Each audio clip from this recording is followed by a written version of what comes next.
All right, we're going to start with some introductions.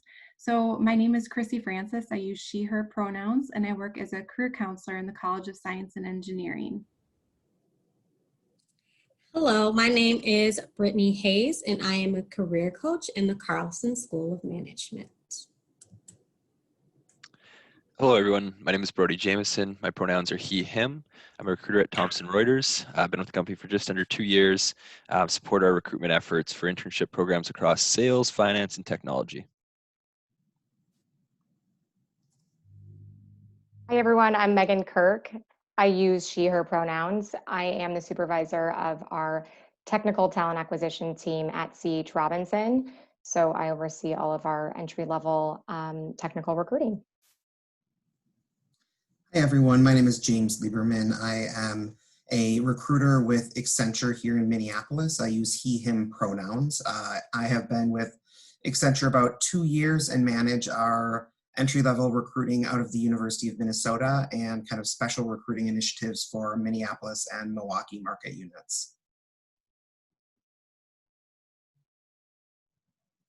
All right, so the purpose of today's presentation, articulating your COVID-19 summer, I just want to start by reshaping sort of our mindset and attitude that we might have with this. So many of you may have lost an internship, and so I just want to address that. Many of you might be feeling some loss, some grief, and this may have come from that canceled internship. Maybe a change in the semester from the spring. Maybe you are now at home, you're not seeing your peers. Possible loss of family members during this time due to COVID-19. Campus being open has been pushed back a couple of weeks, so maybe some loss of seeing peers in the classroom or just student orgs or meetings.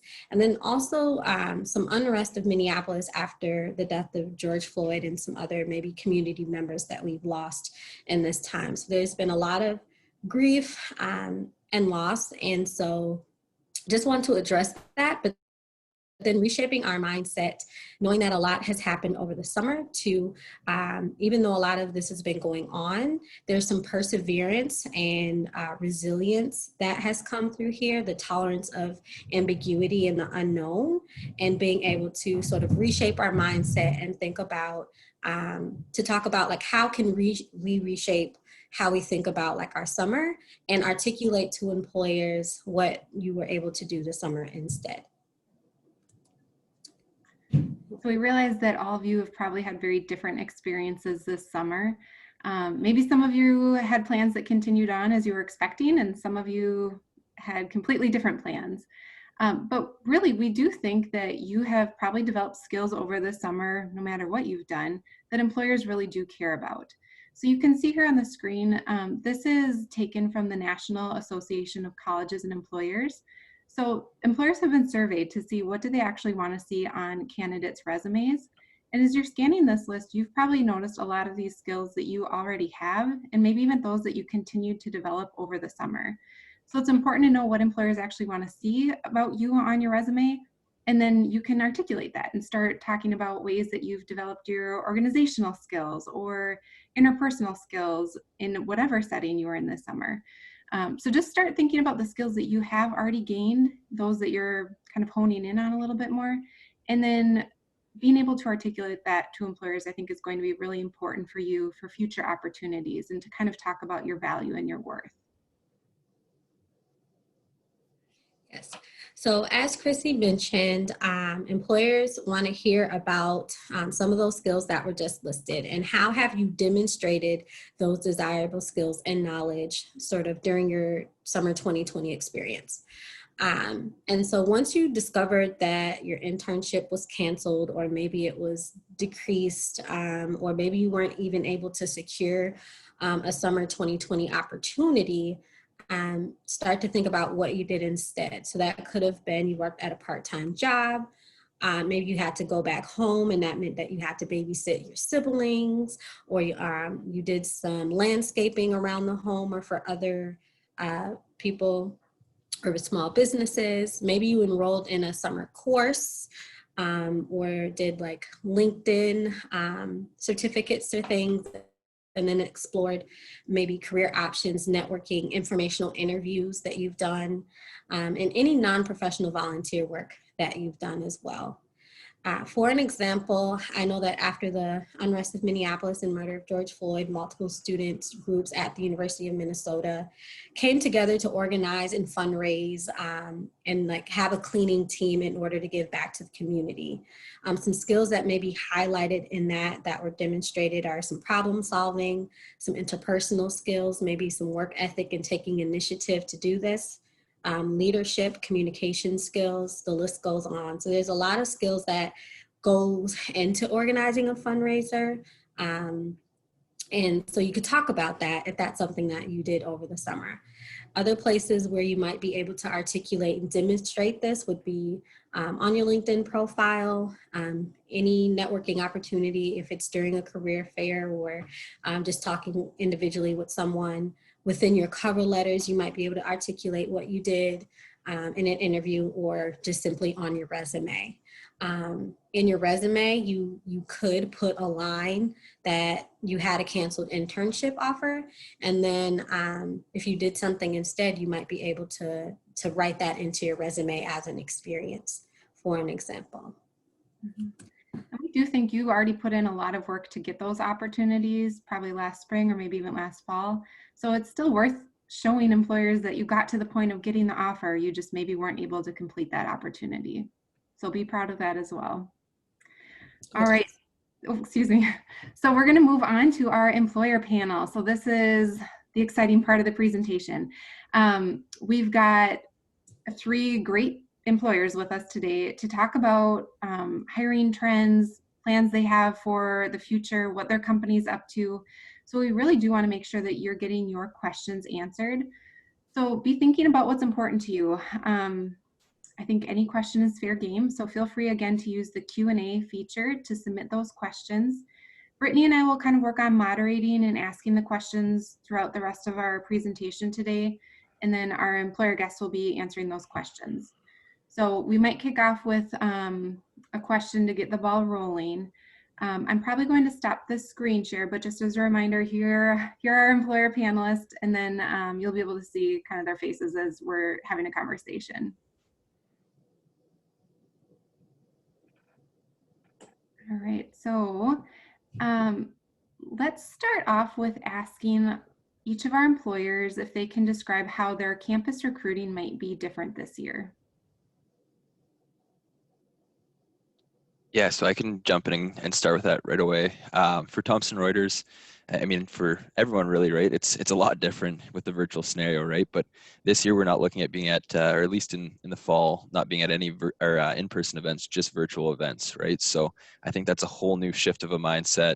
How are students connecting with you? What is that interaction like? What's the follow-up like? So I think there's quite a few different dynamics. One of the things I'm curious to learn from students about is, do you prefer that where you can have more of that one-on-one discussion? So I think that's going to be really unique, where you might have some introverted people who didn't like maybe doing an elevator pitch right in front of their peers, but now they're at home, they're in a comfortable scenario, a quiet room, where they can deliver their elevator speech or have a conversation. So I think that's kind of a shift there, but for Thomson Reuters, we'll be just at virtual events in the fall for now. Yeah, that's the same with C.H. Robinson. We are, for the most part, we're virtual. Our headquarters, they're in Eden Prairie, we never closed them. We're a 24/7 business. We're essential in the supply chain and logistics industry. So we've kept the doors open, but we're monitoring how many people are entering to ensure the safety of our employees. So we haven't had to shut them down, but the expectation is that majority of employees are staying at home. So yeah, everything will be virtual for us. I think that is definitely going to shift the interview structure. You know, we used to bring big groups of people on our campus, and it was a full interview day where you got to really see the building, you got to have lunch with engineers. So we're really working through how do we provide like the same experience, but there's going to be limitations to it. And so we're working through how do we adjust, you know, our approach to this to make sure that you guys all have a great experience still and you can make an educated decision without, you know, the ideal state of being able to actually see where you're at. So we're working through some of those challenges, but I feel pretty confident in what we've got. Yeah, Accenture is very similar both to Thomson Reuters and to C.H. Robinson. We are working completely virtually right now through the recruitment season. All of our North American offices actually are closed and our workforce is working entirely virtually. For recruiting, I think our strategy this year looks different. I think similar to a lot of our peers in industry, you know, demand looks different this year because of the economy and because of COVID and impacts of many different things.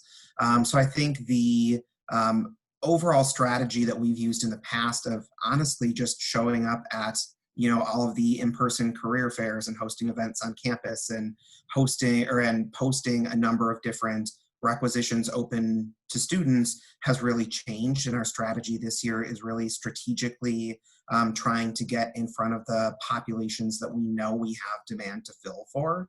So meaning, you know, in all honesty, like our profiles typically look like we will hire a business analyst and a technology. Our business analyst demand is down, so we are really promoting the technology opportunities that we have. But we're also messaging to students in kind of traditional business majors that if you are technically savvy, you are still able to apply for a role in our technology development, you know, program. So it's the messaging just looks very different this year than it has in the past. James, understanding that we're in this virtual environment, I believe I'm hearing from students that they really want to know if you have any advice on how to stand out in a limited sort of environment in this virtual setting. So what would help them to stand out and excel either at an interview or even within a career fair? You know, I would say, first of all, just practice and logistics, right? We're in a different environment right now where meeting someone in person and having a good handshake and making that first impression in person isn't really a thing, right? Now we have to take into account, like, does your background look nice? Is your house quiet? Do you have good lighting? Things like that, I think, can go a long way in the physical conversations or interviews that you're having with an employer. But I think realistically coming out of, or I guess going through COVID-19 right now, when we look at candidates, seeing tolerance of ambiguity through the experiences that candidates talk to us about, like how did they get through this experience and still have a positive attitude and increase their skills or opportunities. I think that is what is really going to make a candidate stand out in our process, at least. Yeah, I would say I would share a similar sentiment. Authenticity right now is just it's huge, right? So everyone is in this vulnerable state. You know, everyone has been impacted in some way, shape, or form, and so now is the time to, yes, prepare like you would for a traditional interview, but just be authentic in that interview. Don't give answers that you think we want to hear. We want the genuine, you know, side of what you've experienced and what you've been through. And I think that will really speak volumes. Like to James's point, when I think of probably one of the first questions we'll ask if we do see that someone's internship was canceled was, you know, how'd you find out that this was canceled? What was your reaction? If this was on a call with a recruiter or a manager, how'd you handle yourself? Would you change how you did that? That's going to speak volumes. And, you know, if you did not have a good reaction, because that is a difficult, you know, news to deliver and to receive, being honest about that. And what did you learn from it? Those are all, as hard as those situations are to go through, they make for phenomenal interview questions and obviously show us your character. Yeah, and just to add to that point too about the authenticity, right? We expect that, hopefully it's a quiet background. Hopefully, you have a quiet room. But at the end of the day, the shift that I enjoy too, because I already did work a little bit virtually, is that before, it wasn't acceptable necessarily for your dog to walk, behind you in your room during an interview or during a discussion that you're having, right? And nowadays, people just realize that's the real you. We've seen that with some of our CHRO or other executives, where we've seen their authentic self. Obviously trying to do as much as you can to avoid some of the distractions, right? But at the end of the day, I think a lot of students should understand that we realize, we're real people too. We're in those similar situations as you are too. Yeah, I love that you brought that to the attention of our students, because I feel like so often students are really nervous about needing to maintain professionalism in this virtual environment, which is really hard. We might all have dogs or other people in our environment. So I love that you mentioned just recruiters are people too. So And just to add to that, Chrissy, just to add some levity to it, if I tilt my screen up here too, I do have to be careful what gets in my screen because there's a Packer football back there. So it's depending on who I'm talking to, I have to make sure that, so there's things that we're considering as well, right? Yeah. the concept of knowing your audience is still really important. Exactly. So maybe if I'm at the Milwaukee schools like James might be. Well, and Christy, I would also, to go off of what Brody was saying, like recognizing that the people doing the interviews and running these processes, this is all new to us as well. Like we are used to being able to go to an interview room and meet you in person and not deal with like 4 different pieces of technology to make it work. So I think for a candidate, recognizing that sometimes there's a hiccup and like whoever's running the interview might need a minute to fix some technology or something like that. And I think just being, empathetic to the experience of everyone involved in the process is also, showing some authenticity. Mm-hmm. For sure. So in addition to authenticity, are there other skills that you're really looking for in candidates this year that maybe you wouldn't have put as much attention on last year, or other things that you're looking for?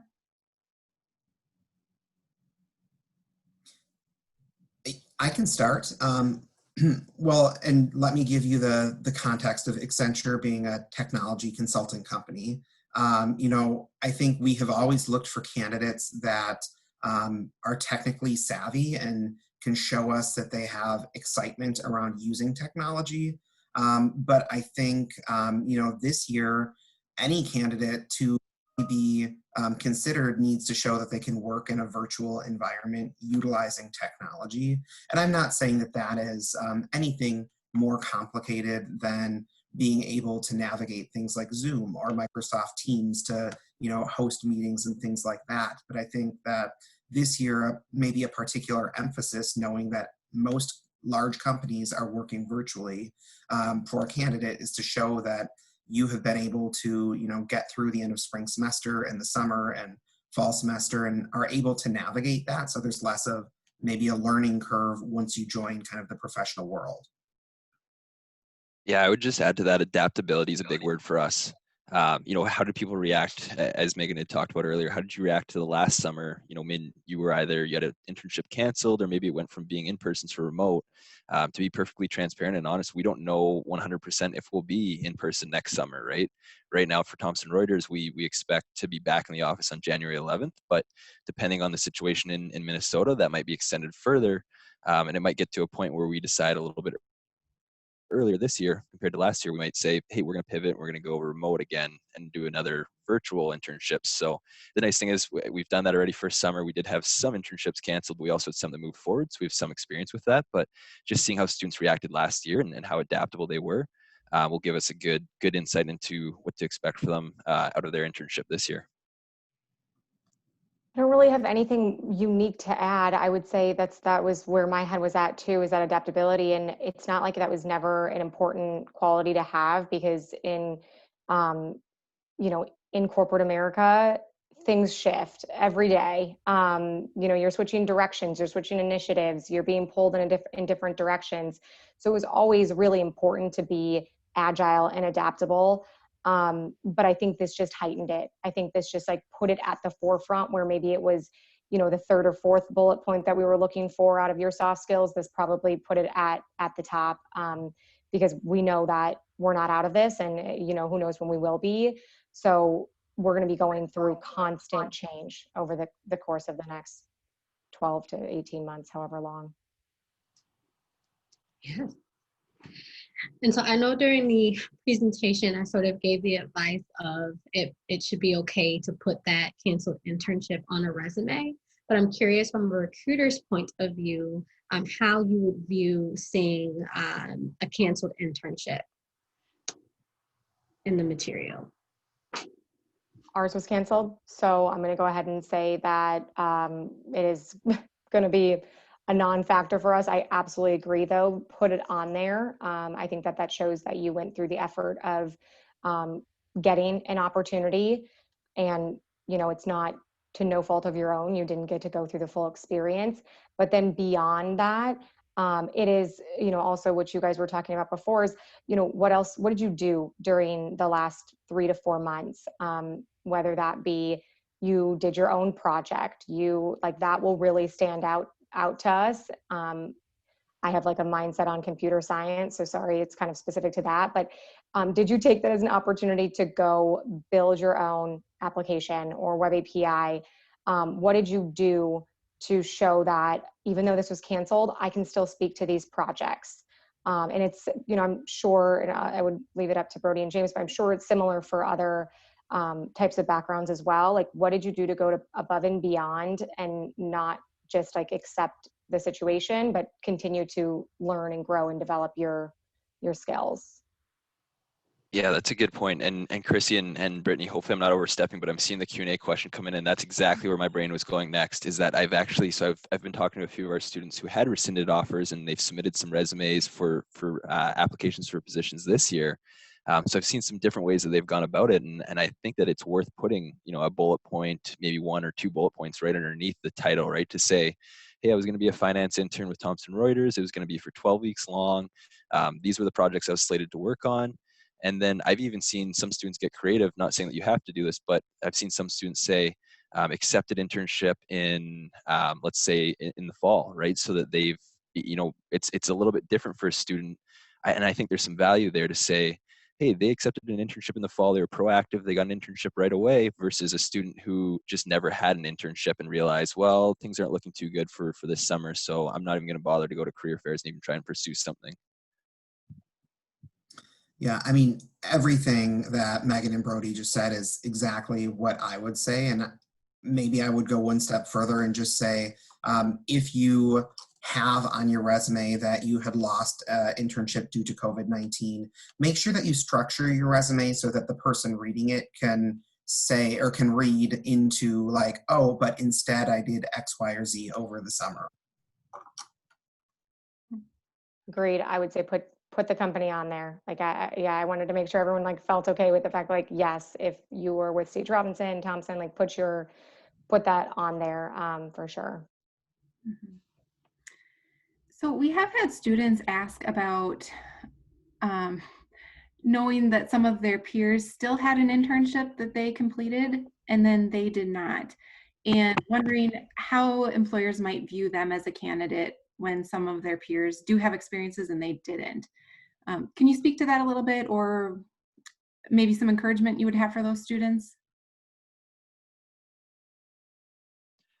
Yeah, I mean, I would say if, not to reiterate what we just talked about, but if you had lost an internship showing that you had, secured one and then lost it, I think we would look at candidates differently, meaning more intentionally of what their experiences are. So for instance, when I'm looking for candidates in our technology development program, we have 5 different roles. So someone that might have had a software engineering role this summer might have the physical experiences for me to hire them in at an advanced application engineer, where someone that maybe didn't have that hands-on experience at a company, but still has the coursework and the skills, might just be hired as a software engineer. And I think that most large companies recruiting out of the U of M probably are hiring for a number of different roles of varying degrees of experience and skill set. So I think that we would look at candidates as not being a viable candidate. I think we would just look at them intentionally as, you know, what is the level of skill tied to the role that we really want to bring them in at. I don't think it should be necessarily too different from what you did on your own, right? So you, depending upon what organization you were supposed to have your internship, with, if it was a smaller company where they don't have a program and a structure, you may have accomplished just as much doing your own project. So I think like speaking to that project in detail, and again, I'm sorry, I'm going to go to the computer science thing here, but you built this application and you conducted unit tests on it, and it was this coverage, and you're putting details in there about what this project really was and linking it to a portfolio. You may have learned more doing that and not actually having the guidance than some of your peers who were supposed to maybe be at internship programs that weren't super robust, and it could have been a similar experience, to be honest. So I think it's about really including the details of the work that you did.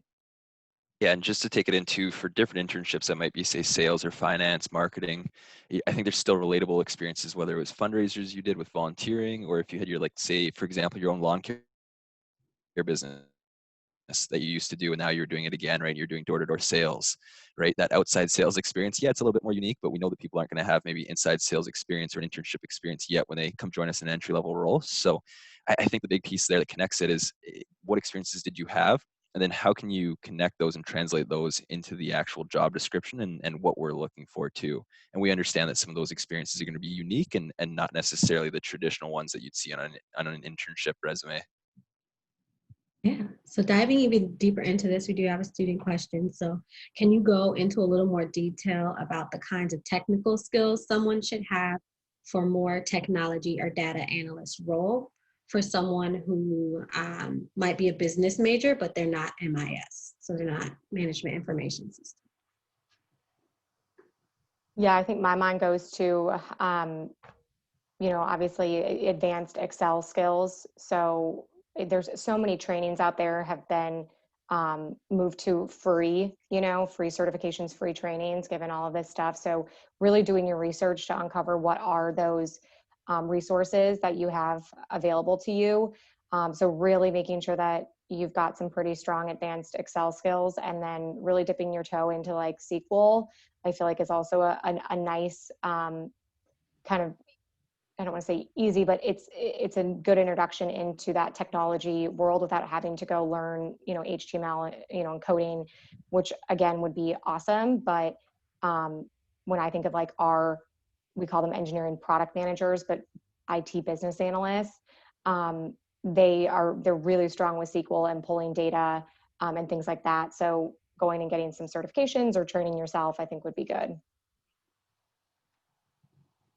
Yeah, I mean, I would reiterate the Excel skills. I think one thing that typically students don't show on the resumes that I would love to see more of is just the depth of experience you have with data, meaning you could have a project experience where on your resume you just say like, I did X, Y, or Z, but you don't tell us what the impact or the scale of that was. So making sure that you use language on your resume that shows scale of the data experience you have.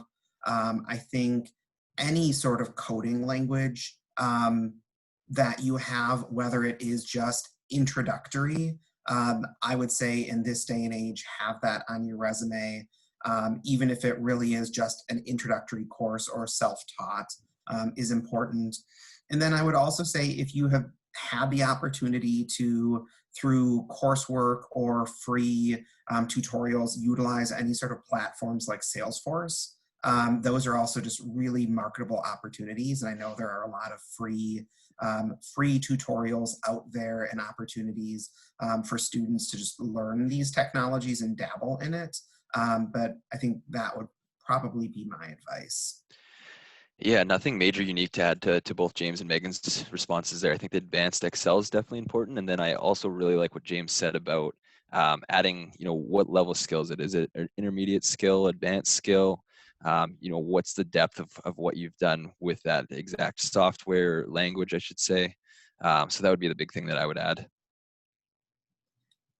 And Nora, with that question, I would say, as all three companies represented here are technology companies, I think just using language in your resume and cover letter that shows us that you are excited about technology, right? So, your major might be marketing or finance, or maybe a major that you wouldn't necessarily directly correlate with a technology role. But if you can articulate that through opportunities or experiences that you have had, that you're really interested in utilizing technology in your field, like that can really go a long way in separating you from other candidates in a pool.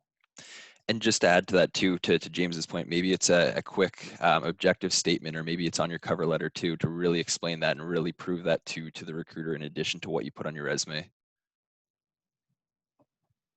All right. So thinking about kind of the current economic implications of COVID-19, what recommendations would you have for a student who's graduating, looking for their first job, maybe in regards to like negotiations or what types of opportunities that they might want to accept or not accept?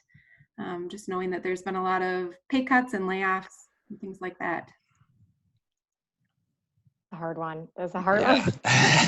one. No one wants to start on that I one. know, because it's like everyone's so we have to be realistic with like the fact that we are in this environment that right now most corporations are taking a very conservative approach to their budgeting, and if they fall in a normal fiscal year, it's we're going through it right now. So I'm feeling the impact of that, of like we just given that it's COVID, it's an election year, there's so much that goes into our forecasting what that budget will be for next year. And we are, we're taking a really conservative approach because we're not through this, and we don't know when we'll be through this. So with that said, we are not changing our compensation for our entry-level positions. And we don't really negotiate anyway. We don't negotiate anyway. It is a set, this is what it is. But if there are companies that do negotiate, I would say just be delicate with how you approach it. I wouldn't be really like firm and hard and fast. And if it's you try once and it's a no, I'd probably I'd just be really sensitive to that situation. Yeah, I would agree with Megan. Thomson Reuters is in a similar place with our entry-level positions where for the most part, they're not negotiable. They're pretty much a set rate, right? But I think as long as it's the way that you approach it, I don't think there's anything wrong with asking that once, right? If you're not aware of what the company's stance is, right? But then being delicate, understanding that, hey, maybe there isn't room for negotiation, or that's just a set standard policy, and just accepting that and taking the offer that's there, right? So, I think it's really competitive for positions right now too, right? So I think you want to be careful about how much you're trying to go back and forth, and what that impression is for when you're starting out with the employer too. I would hope that as candidates come through a process and are considering an employer, that they have been able to develop the type of candor with like the recruiter that they're working with, where they can have an honest discussion. Accenture is similar to Thomson and to C.H. Robinson, where we don't negotiate for entry-level salaries or compensation. But I think listening to the social cues throughout your relationship with a recruiter is important. For instance, like Accenture, we have 42 offices in North America. Right now, we really only have demand for a handful that we're really trying to fill demand for. So if I'm talking to you at an info session and I say, we're really seeking talent for the Midwestern offices, and you apply for a role in Preference New York, you're going to be cut from our process just because we don't have demand there. So I think making sure that as you're interacting with recruiters throughout the entire process, that you're listening to what sort of cues we are telling you about, where we have demand, what you should expect, what the process looks like. Because as Brody and Megan had said, there's just not a lot of wiggle room with today's economy. Yes. And so I was going to ask this question, but We have an anonymous attendee who's asking it themselves. Do you have tips for networking and building connections online? Yeah, my first thing that jumps into my mind is LinkedIn, and I think the thing that I think about there is it's really easy when you're in a career fair and you see somebody in person and you make that connection, and even at a career fair, though I like an in-person career fair, I should say, I still like that LinkedIn connection because then you're putting a name back to the face, a name to the face, and what their resume is, right? So I think that follow up right after a career fair and talking about, instead of thinking like, okay, when I was at the University of Minnesota and I was at a certain event and that's when I met that person. Now it's like, hey, it was all when I was at home on my screen and when I met them, right? So really just articulating just, hey, it was great to meet you. Just a quick follow-up note of where you met them, what you enjoyed in that conversation too, and then staying in contact with them, right? I think you can create a little bit of that online presence and online relationship where you're, maybe if a recruiter's posting things and you're commenting on them, or you're exchanging the odd message and follow-up too. So LinkedIn is probably the best place to go, but if you also have their emails too, going back and forth there as well. Yeah, so I like a like, right? Like I'm human. I like a thumbs up. Like my stuff, you guys. Oh, I'm kind of kidding, but no, I honestly um this can be difficult to manage with like direct outreach to recruiters at organizations. I've personally, I don't know if it's because I'm in technology or whatnot, but I don't feel like I actually get hit up enough. I do have a note right now that came in about an hour ago from a student who said she had applied to, our software engineering program, and she's just wondering if she could learn a little bit more and just wanted to introduce herself. Like that to me is gold. Like you just took the initiative and you just separated yourself from a group of people. Now, again, Brody and James might want to weigh in on this. It doesn't happen to me very often, and so it does stand out. And then yeah, liking stuff, following what we're doing at CH Robinson, expressing interest. It's all good stuff. I'm going to twist the question a little bit because the question said online, but I'm going to use the language of virtual. I think now, knowing that we are all working from our sofa, there isn't any sort of like barrier for you to reach out to people, to have quick connects with. And I would almost really encourage you to maybe not always reach out to the recruiter, meaning reach out to someone else from the business that you might have the ability to connect with and learn from, because then when you do get in front of the recruiter and you can say, oh, I met with Jane Smith from the software engineering division and she told me X, Y, or Z. Like, to me, that stands out so much more with the candidates. And I think as students on campus right now, you're lucky for many, many reasons, right? So I know the colleges have fantastic mentorship programs through the alumni offices, which my guess is they are all virtual this year. I have not guaranteed that, or I have not looked into it, but Chrissy and Brittany, maybe you can confirm that that's the case. I know companies are still interacting with student groups on campus in a virtual manner. I know I have talked to many student groups already. Like, I bring in alumni to talk to student groups as well. So like, connect with those alumni and just do a 10 or 15 minute like quick introductory networking meeting with those folks, and it can really go a long way in your interview and when you're actually talking with a recruiter that you had made the initiative to make those additional connections. I love that. I'm going to add just one more thing to that. So I think it's good to go confirm on the website of the company that you're interested in that they do have, in fact, have openings that would align to, your skill set. So do that research, do that initial research, and then love what James said as far as like going to find someone that is in the role you aspire to be in and maybe went to your same school. Flattery is everything. So, shower them with, hey, I'm super interested in your background. It looks really fascinating. I'd love to learn more. Is there any way I could pick your brain for 10 minutes? And just be really intentional about your approach. People do talk. And so I do find out when like there are people that are hitting up, 50 different people in the organization. So that's the other thing, is like, be intentional about your approach. Try maybe a couple of people, and then maybe it's just not the right outlet for that company. But take the chance. I don't feel like people take that chance enough. I think that's all really good advice. And just so students are familiar, the U of M has a great networking database called the Maroon and Gold Network. So you can get connected with alums that are working at companies that you're interested in, doing positions or working in positions that you're also interested in.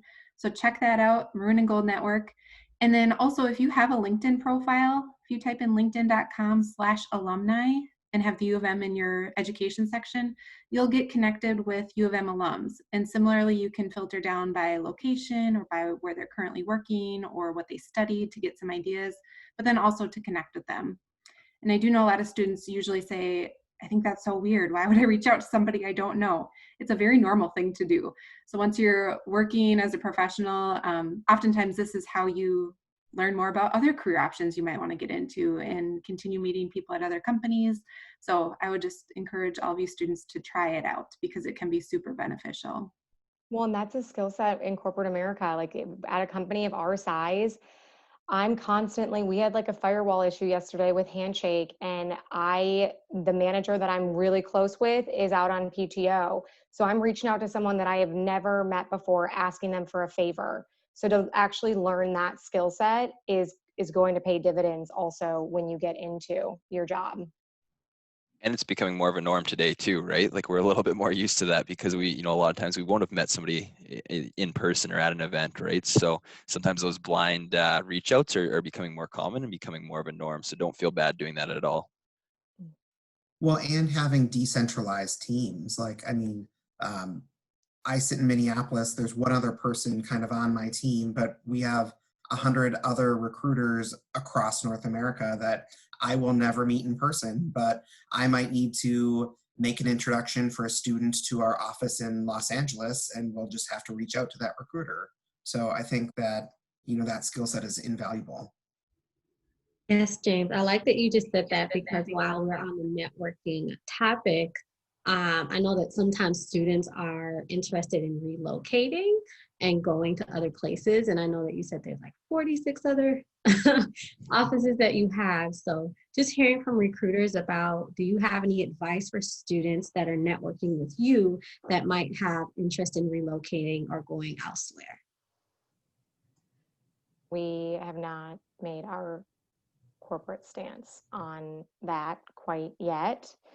We are allowing people, we've got kind of this was before COVID, we can kind of have these pre-qualifiers of who's going to be allowed to like work truly remotely. And it's, you've been here for a little while, you're a top performer. Yes, we do not want to lose you. We feel like you could do this job over there and we would not lose any momentum.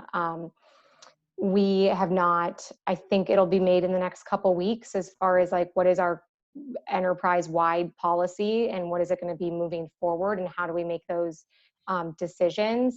So, and I know someone at Target reached out to me yesterday asking what our stance was on this for the long term. So I know that a lot of companies right now are really trying to figure out, Medtronic is for sure, what is their policy on where positions should be located. So stay tuned. If you see other like webinars coming up in the next 3 to 4 weeks, I would probably jump on them if that is something that you are curious about. Yeah, that's a good point. We're in the same boat there where we're still trying to work through that, right? And whether it's for internship programs or for full-time roles, right? And I think creates an interesting dynamic if all of a sudden I think companies are going to be, if depending what it looks like in January, February, if companies start to say, hey, we're going to be for sure remote, right? Now, is there more remote internships, and more people applying from different places versus locally where they might not have been willing to relocate to Minnesota? Or if there was there might have been a relocation package or something like that. But I think that'll change the dynamics in the next, month, 2 months, kind of through the fall here. I think for Accenture right now, everyone is working remotely, and whether or not someone was hired to start at a different office, we are letting them work remotely from wherever they are at so that they are safe. I think that, when all is said and done and COVID is a memory, right? based on our business model, we will probably go back to you are tied to a specific office, and whether that means you are working in that office or at home or not, you know, that's still to be determined. But we work on a regional model, so you know, you might be able to live in Minneapolis and work on projects in Chicago virtually and things like that. I would say that for this coming year, I would be open to potentially accepting an offer knowing in a location that you might not have thought was your top choice, if you think that organization is going to move into a virtual work environment where you don't physically have to be there. And I'm saying this and biting my tongue because I don't want people to turn down a job right in this work environment and not be able to find another one. But I think the reality is companies, you know, right now we're dealing with this in kind of a moderately long-term capacity, knowing that it won't always be the case. Brittany, I totally don't think we answered your question though. I think the question was like, if someone does want to relocate to a metro, a different. I like how you rephrased it though. I was like, that's good, yeah. I was just, because I have been talking to students who, for instance, let's just say it has an interest in Accenture, but they want to go to the Chicago office. Like, how would you, like, what advice would you give that student for networking in order to like if they wanted to relocate? But I like the response that you gave. I think that it's great advice for students to think about as well. I think that when you're hired within an organization, in any organization, it's about making the business case, right? Like, why would we need you in Chicago or LA or New York or wherever instead of Minneapolis? So making sure that you as a candidate or employee are doing the due diligence to figure out like what is going to make you marketable for that location and the business needs for that location. I think as a candidate that is looking for jobs right now, I think any sort of networking within the company that you are pursuing is going to be beneficial. It might not reach the initial, you know, offer for Chicago that you want, but it might show, you know, those that have the ability to eventually make those calls that you really are serious in that particular office or location, and you will have started building that case. But I think if you literally are like a student in Minneapolis right now and you want to move to LA when all is said and done, I would say start looking at what companies you want to potentially interview or apply to in Los Angeles now, and find out if those companies are recruiting on campus, and you know, start to attend their virtual events or info sessions or whatnot in Minneapolis. They might not be hiring for company or their locations outside of Minneapolis right now, but it's going to give you the language and build your knowledge about the organization that will make you more competitive once you do get that initial kind of foot in the door with their Los Angeles office or wherever that location is. Yeah, I would add to what James said there too, right? Like thinking about Thomson Reuters, we have a Dallas office. If you're thinking of you want to move down to the Dallas-Fort Worth area down the road, but still network with myself, and then on my direct team, I have a colleague working down in Dallas, right? And then you still have those connections within the company, whether you get in Minneapolis or you get in right away to Dallas, right? So just that networking piece right away, and then building that connection locally will help as well. It was totally my bad that I took us down a totally different rabbit hole. But yes, I would echo that. I mean, we are, you know, if you're part of a campus recruitment program at a big company like ours, you are connected to your peers, right? You've got your monthly all TA calls, and you know, you're constantly connected through Teams chats. And so if I talk to someone who wants to live in Dallas, yeah, I'm pinging that recruiter that's in Dallas, and we're here to help each other out. One person wins with finding a great person, we all win. So we're really, it is about sharing and making sure it's the right fit for us and for the candidate. I would add to that and say, like, when you approach a recruiter and say, like, oh, I'm interested in your Dallas office, like, have the language in your head, like your business case, right? Because I know that we interact with a lot of students, and if a student says, like, oh, I grew up in the Southwest, that's where my family is, I want to move to Dallas because I'm really interested in how Accenture interacts with, like, the oil and gas industry. Like, that to me is a candidate that's serious about moving to Dallas. And it's not going to be the candidate that says, oh, I want to move to Dallas because it's sunny and I don't have to go to Minnesota winters, right? So, like, have some sound reasoning when you're having these conversations. Great points. Thank you. So I think I'm going to ask one final question, kind of a little bit of a different angle. So I think we've all discussed how it's really nice for candidates to connect with recruiters in a virtual environment.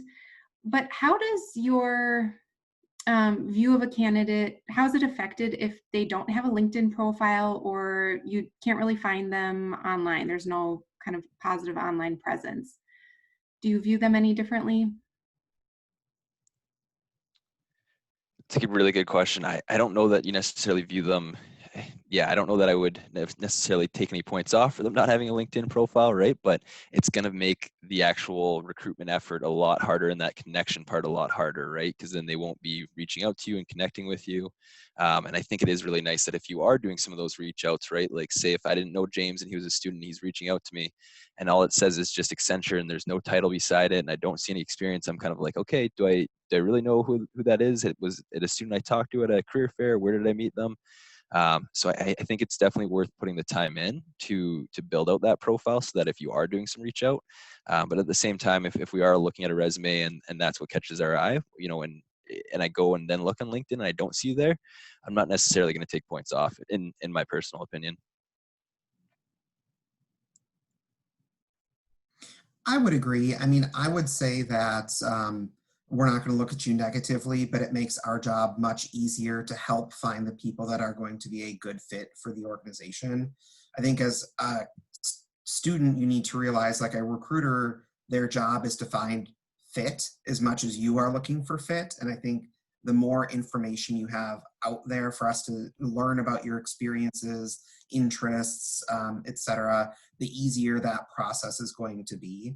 And knowing that many companies receive, like, extremely large numbers of applicants, like, I wouldn't want an applicant to be looked over because they don't have information out there about themselves. So I would say part of it is making sure that your resume and materials are really complete and paint a great picture of you when you apply. But that extra little bit of having a LinkedIn profile really can go a long way. Totally agree with both of them. I guess I don't know why you wouldn't, right? So like I don't know if it's whether or not that I wouldn't move forward or not because they didn't, but my advice is like it takes a couple hours and it is pure gold. Like I don't know, I guess why, because if you're entering into the professional workforce at some point, that profile will be helping you with networking and growing. And so to me, that just kind of shows that you're taking the initiative to really launch your career. Like you want to be a professional. I'm going to, make sure that my brand is out there and it's the brand that I want to represent and I want to showcase. And that allows for minimal interpretation. You get to control that narrative and that story as opposed to whoever's viewing your information or lack thereof. So. And just to add to Megan's point there too, because it's a good point, is that you don't necessarily, in my opinion, you don't necessarily have to have a super active profile where you're posting things and sharing things all the time, but having it up to date and having it complete with all the past experiences you've had or your volunteer experience on there as well, right? But I know a lot of students are hesitant to post, and get active on LinkedIn, and I don't think you necessarily need to do that. And that's kind of our stance on it. Agreed. Yes, thank you. All right. Well, Megan, James, and Brody, thank you so much for joining us today and sharing all of your insights. I think you shared some really good, important information for our students to hear about. So thank you for your time, and thank you participants for joining us today. We hope you learned something helpful. And as I mentioned at the beginning, this recording will be posted on the CSE YouTube page. Thanks, everyone. Yeah, thanks for having us. Thank you so much. Bye. Bye. Bye, everyone.